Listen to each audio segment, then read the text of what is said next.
Hello students, today I'm here with the subject pharmacology and toxicology, and the topic for today is drugs acting on ANS, that is drugs acting on autonomic nervous system, and the subtopic is adrenergic drugs or sympathomimetic drugs. हम आज adrenergic drugs या sympathomimetic drugs के बारे में पढ़ेंगे जो कि वो ड्रग्स हैं जो ऑटोनॉमिक नर्वस सिस्टम पर एक्ट करती हैं। तो सबसे पहले हमें सिंपैथेटिक नर्वस सिस्टम के बारे में पढ़ना होगा। उसके बाद फिर हम आगे एड्रिनर्जिक ड्रग्स के बारे में पढ़ेंगे, उसका डेफिनीशन, क्लासिफिकेशन, रिसेप्टर्स, ये सारी चीज़ें we will see. Adrenergic drugs को सिंपैथोमाइमेटिक ड्रग्स भी कहते हैं क्योंकि ये सिंपैथेटिक नर्वस सिस्टम जैसा प्रभाव उत्पन्न करती हैं। जैसे कि ऑटोनॉमिक नर्वस सिस्टम दो टाइप्स के होते हैं, एक पैरासिम्पैथेटिक नर्वस सिस्टम और सिम्पैथेटिक नर्वस सिस्टम।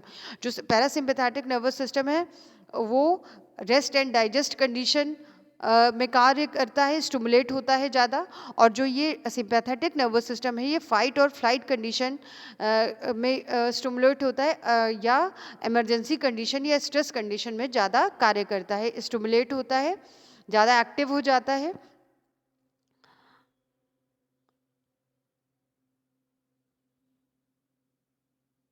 तो शुरू करेंगे हम पहले सिंपैथेटिक नर्वस सिस्टम से।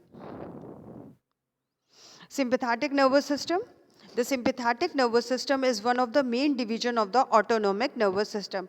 ये autonomic nervous system का एक main division है। Autonomic nervous system दो types का है, parasympathetic nervous system जिसको कि हम cholinergic nervous system भी कहते हैं, या फिर autonomic nervous system, parasympathetic nervous system and को दो पार्ट्स में डिवाइड कर सकते हैं, टू टाइप्स में डिवाइड कर सकते हैं। पैरासिम्पैथेटिक नर्वस सिस्टम जिसको कि कोलिनर्जिक नर्वस सिस्टम भी कहते हैं, और सिम्पैथेटिक नर्वस सिस्टम जिसको भी हम एड्रिनर्जिक नर्वस सिस्टम भी कहते हैं। तो दो प्रकार के सिस्टम होते हैं ऑटोनॉमिक नर्वस सिस्टम में, सिम्पैथेटिक नर्वस सिस्टम और पैरासिम्पैथेटिक नर्वस सिस्टम। तो आज हम बात कर रहे हैं सिम्पैथेटिक नर्वस सिस्टम की, क्योंकि जो एड्रिनर्जिक ड्रग्स हैं वो सिम्पैथेटिक नर्वस सिस्टम पर कार्य करती हैं। अब आते हैं function. The system helps regulates the body reaction to stress और इमरजेंसी। जब हमारी बॉडी स्ट्रेस की कंडीशन में होती है या कोई इमरजेंसी सिचुएशन होती है, उस वक्त सिंपैथेटिक नर्वस सिस्टम ज़्यादा एक्टिव होता है, ज़्यादा एक्टिवली कार्य करता है, ज़्यादा स्टिमुलेट होता है और हमारी बॉडी को इस इमरजेंसी सिचुएशन या स्ट्रेस की कंडीशन से निपटने की शक्ति प्रदान करता है।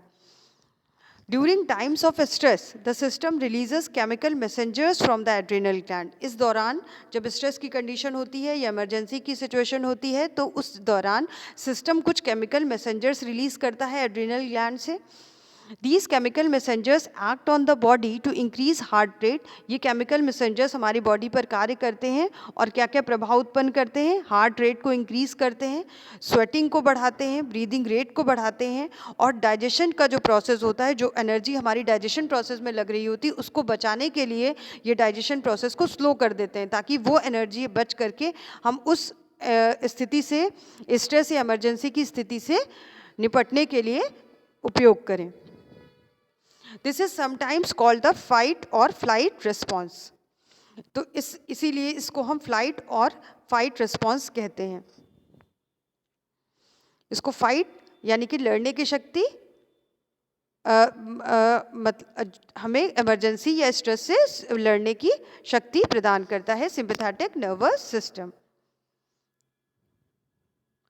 अब आते हैं एड्रिनर्जिक ड्रग्स की डेफिनेशन देखते हैं। These drugs, the drugs that facilitate और mimic some or all the actions of the sympathetic nervous system, जो सिंपैथेटिक नर्वस सिस्टम की एक्टिविटी को, के प्रभाव को और बढ़ाते हैं या उनके जैसा प्रभाव उत्पन्न करते हैं, कुछ या सारे फंक्शंस, कुछ या सारे एक्शंस, सम भी हो सकते हैं या ऑल भी हो सकते हैं, some or all of the actions of the sympathetic nervous system.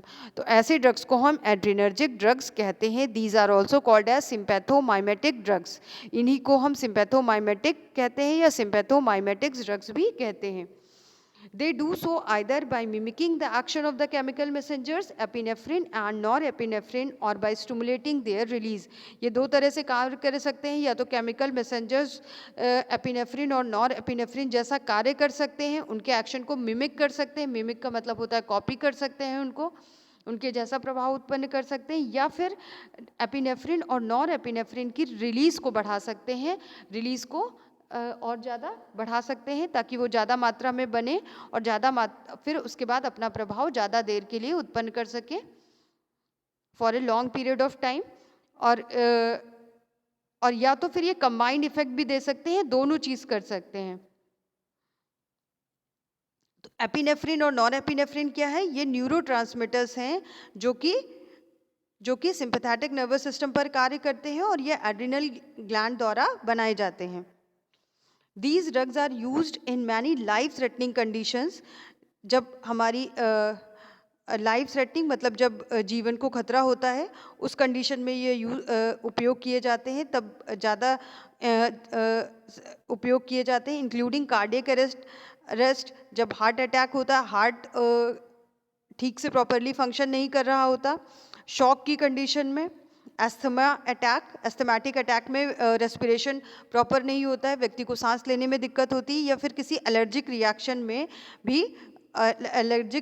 में भी इनकी आवश्यकता इन ड्रग्स की आवश्यकता होती है ताकि हमारी बॉडी इन सारी इमरजेंसी लाइफ थ्रेटनिंग मतलब जीवन को खतरा होता है, इनसे बाहर निकल सके और वापस नॉर्मल हो जाए।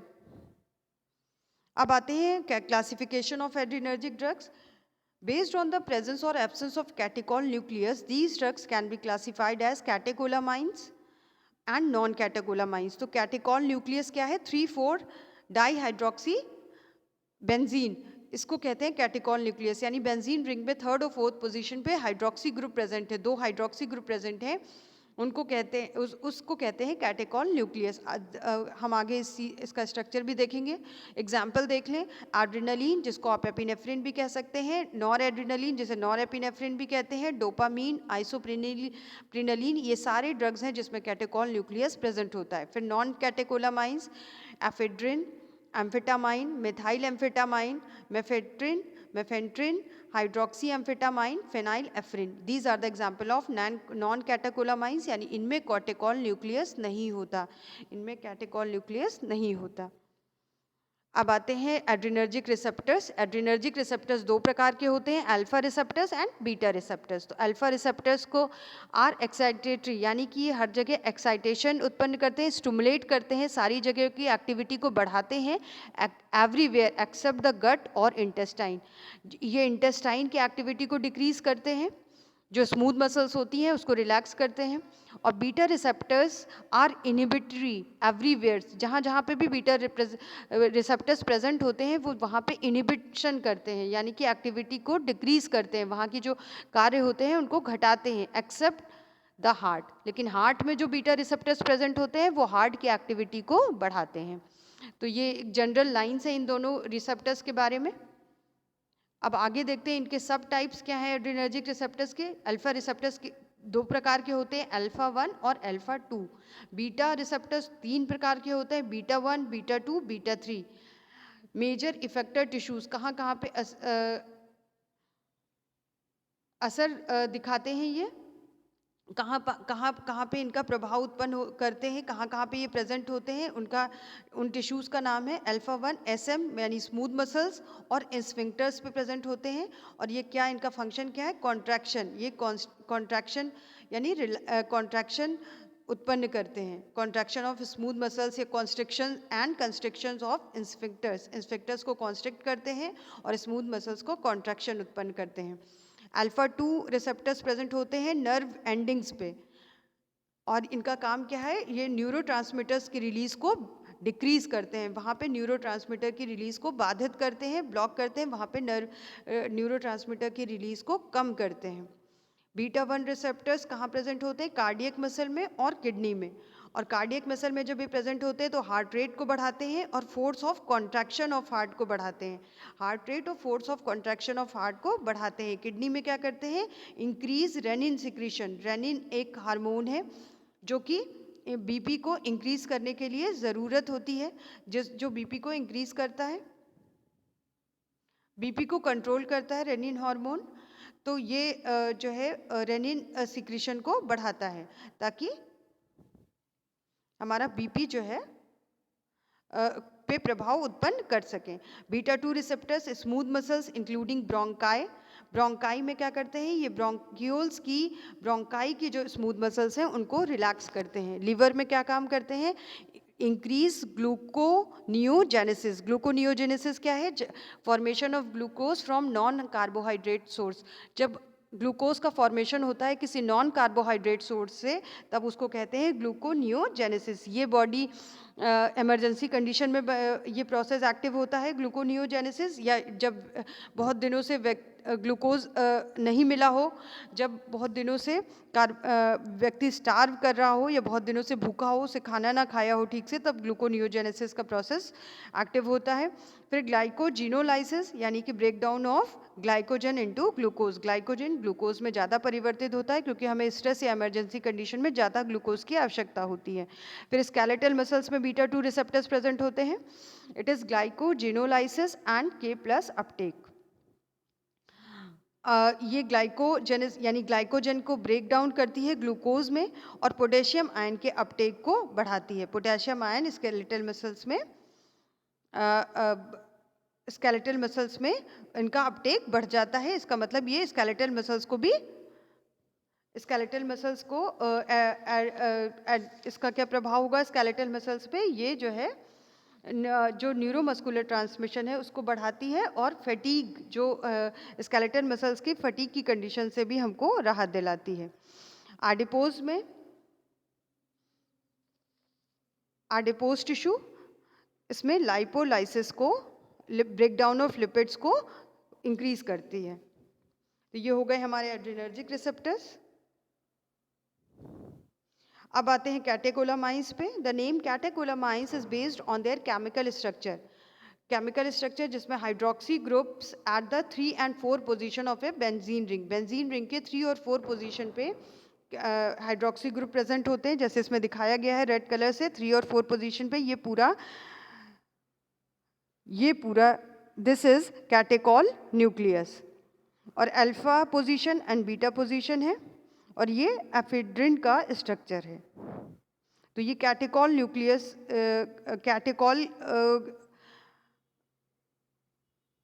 न्यूक्लियस दिखाने के लिए ये स्ट्रक्चर है। This the structure of adrenaline या एपिनेफ्रिन। अब आते हैं कैटेकोलामाइंस। Next slide. कैटेकोलामाइंस की कुछ प्रॉपर्टीज देख लें। पहले है हाई पोटेंसी, ये हाईली पोटेंट होते हैं। ये activate both alpha and beta receptors, ये बीटा और अल्फा रिसेप्टर्स दोनों को एक्टिवेट करते हैं, यानी कि ये अल्फा रिसेप्टर्स के साथ जुड़ करके भी ये अपना प्रभाव उत्पन्न करते हैं और बीटा रिसेप्टर्स के साथ जुड़कर भी अपना प्रभाव उत्पन्न करते हैं। रैपिड इनएक्टिवेशन, ये बहुत थोड़ी देर के लिए कार्य करते हैं। इनका शॉर्ट ड्यूरेशन ऑफ एक्शन होता है क्योंकि बहुत ही जल्दी से डिस्ट्रॉय कर दिए जाते हैं, समाप्त कर दिए जाते हैं। 2 एंजाइम इसके लिए रिस्पॉन्सिबल हैं। 2 एंजाइम है, एक का नाम है COMT और दूसरा है MAO। तो COMT का फुल फॉर्म है कैटेकॉल ओ मिथाइल ट्रांसफरेज और MAO का फुल फॉर्म है मोनो एमीन ऑक्सीडेज। तो ये 2 एंजाइम है जिसके द्वारा कैटेकोलामाइंस का ब्रेक डाउन कर दिया जाता है। और ये दोनों एंजाइम कहाँ लोकेटेड हैं, which are both located at the neuron and in the gut wall. ये न्यूरॉन में लोकेटेड होते हैं, ये दोनों एंजाइम न्यूरॉन में प्रेजेंट होते हैं और गट वॉल में प्रेजेंट होते हैं।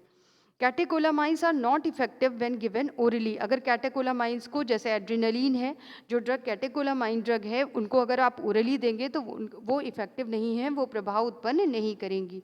पुअर CNS पेनिट्रेशन, ये CNS में भी CNS को में भी प्रवेश नहीं कर पाती हैं, CNS में नहीं जा पाती हैं क्योंकि ये पोलर होती हैं, लिपिड सॉल्युबल नहीं होती, इनकी लिपिड सॉल्युबिलिटी कम होती है, इसलिए ये CNS में प्रवेश नहीं कर पाती हैं। लेकिन फिर भी but they still may cause some CNS effects, लेकिन इसके बावजूद इनका पेनिट्रेशन थोड़ा बहुत है जिसकी वजह से ये CNS इफेक्ट्स उत्पन्न करती हैं। अब आते हैं नॉन कैटेकोलामाइंस के बारे में पढ़ते हैं। Non catecholamines not destroyed by COMT and MAO enzyme, ठीक है। ये डिस्ट्रॉय नहीं किए जाते COMT एंजाइम से या MAO एंजाइम से, बहुत जल्दी ये डिस्ट्रॉय नहीं किए जाते, इसलिए इनका डीएक्टिवेशन लिमिटेड है। मतलब ये डीएक्टिवेटेड नहीं होते, सो दे हैव लॉन्गर लाइव्स, इनका डीएक्टिवेशन लिमिटेड है, इसीलिए इनकी लाइफ लॉन्गर होती है, ज़्यादा देर तक कार्य करते हैं in comparison to catecholamine. Catecholamine बहुत ही शॉर्ट ड्यूरेशन ऑफ के लिए एक्टिव होते हैं और ये नॉन कैटेकोलामाइन ज़्यादा देर तक कार्य करते हैं, इनकी लाइफ ज़्यादा होती है, लॉन्ग होती है। Better CNS penetration due to increase lipid solubility, उसमें पुअर CNS पेनिट्रेशन थी, वो आसानी से CNS में प्रवेश नहीं कर पाते थे, और ये CNS पेनिट्रेशन इनका ज़्यादा होता है क्योंकि ये लिपिड सॉल्युबल होते हैं, ये लिपिड में आसानी से सॉल्युबल होते हैं, इसीलिए ये CNS में आसानी से प्रवेश कर जाते हैं और CNS इफेक्ट उत्पन्न करते हैं। अब आते हैं मैकेनिज्म ऑफ एक्शंस पे। सिंपैथोमाइमेटिक्स के 3 तरह के, अगर मैकेनिज्म ऑफ एक्शन के आधार पर इनको क्लासिफाई करें तो 3 तरह के हैं। एक डायरेक्ट एक्टिंग होते हैं, दूसरे इनडायरेक्ट और तीसरे मिक्स्ड एक्टिंग। मिक्स्ड एक्टिंग में मतलब दोनों कंबाइंड, डायरेक्ट और इनडायरेक्ट दोनों तरह से कार्य कर सकते हैं। तो पहले देखते हैं डायरेक्ट एक्टिंग, यानी alpha adrenergic agonist, beta adrenergic agonist. 2 प्रकार के होते हैं डायरेक्ट एक्टिंग, यानी कि ये डायरेक्ट अल्फा एड्रिनर्जिक रिसेप्टर्स के साथ जुड़ते हैं और अपना प्रभाव उत्पन्न करते हैं, फार्माकोलॉजिकल एक्शन प्रोड्यूस करते हैं। और beta adrenergic agonist direct beta adrenergic receptors के साथ बाइंड होते हैं, कंबाइन होते हैं, जुड़ते हैं और फार्माकोलॉजिकल एक्शन उत्पन्न करते हैं। इनडायरेक्ट एक्टिंग 2 प्रकार के हैं, 3 प्रकार के होते हैं indirect acting.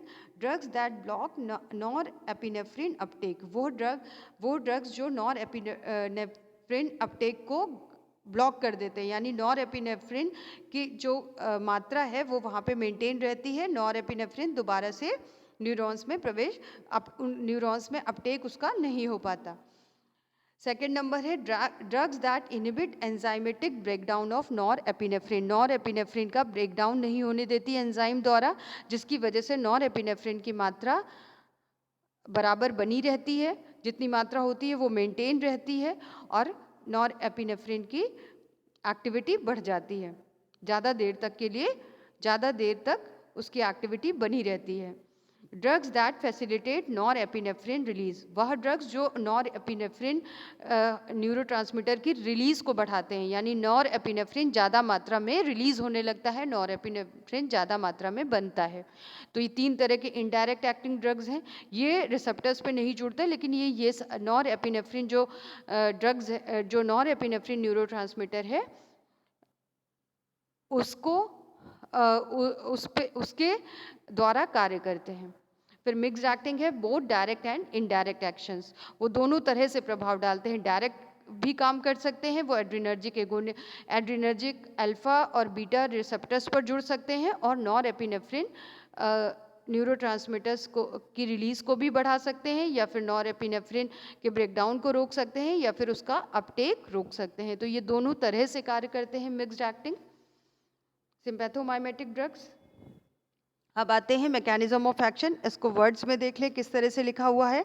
Direct acting agonist they mimic the actions of nor epinephrine and epinephrine, ये एड्रिनर्जिक रिसेप्टर्स के साथ जुड़कर नॉर एपिनेफ्रिन और एपिनेफ्रिन दोनों न्यूरोट्रांसमीटर्स के एक्शन जैसा सिमिलर एक्शन उत्पन्न करते हैं। They bind to the adrenergic receptors without interacting with the pre-junctional neuron. ये डायरेक्टली जाकर के एड्रेनर्जिक रिसेप्टर्स के साथ जुड़ते हैं, किसी भी प्री जंक्शन न्यूरॉन से इनका कोई इंटरेक्शन नहीं होता, ये डायरेक्टली एड्रेनर्जिक रिसेप्टर्स पे जुड़ते हैं। एग्जाम्पल्स क्या हैं? Epinephrine, norepinephrine, isoprenaline and phenylephrine.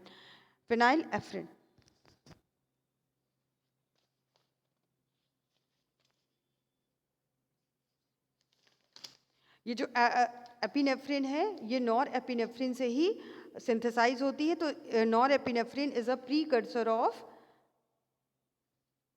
Epinephrine. Isoprenaline जो है वो एक सिंथेटिक कंपाउंड है। इनडायरेक्ट एक्टिंग एगोनिस्ट का काम क्या है? These displace norepinephrine from storage site, ये स्टोरेज साइट से नॉर एपिनेफ्रिन को रिलीज करते हैं।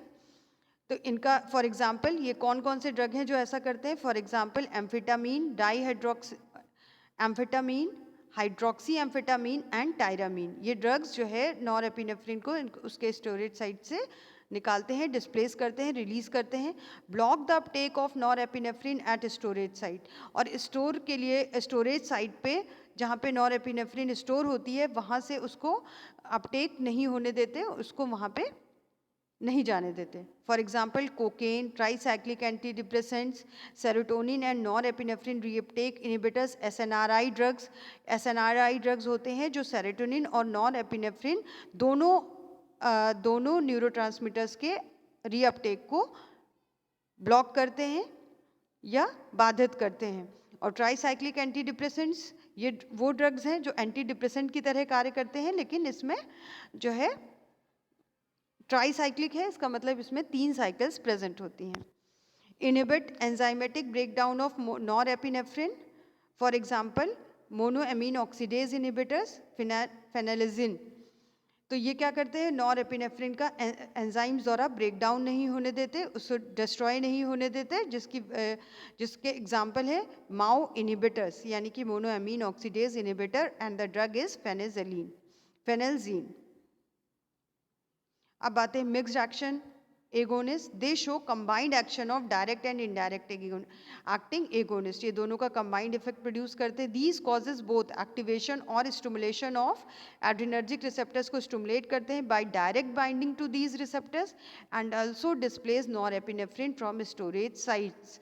और ये नॉरएपिनेफ्रिन को उसके स्टोरेज साइट से भी बाहर निकालते हैं।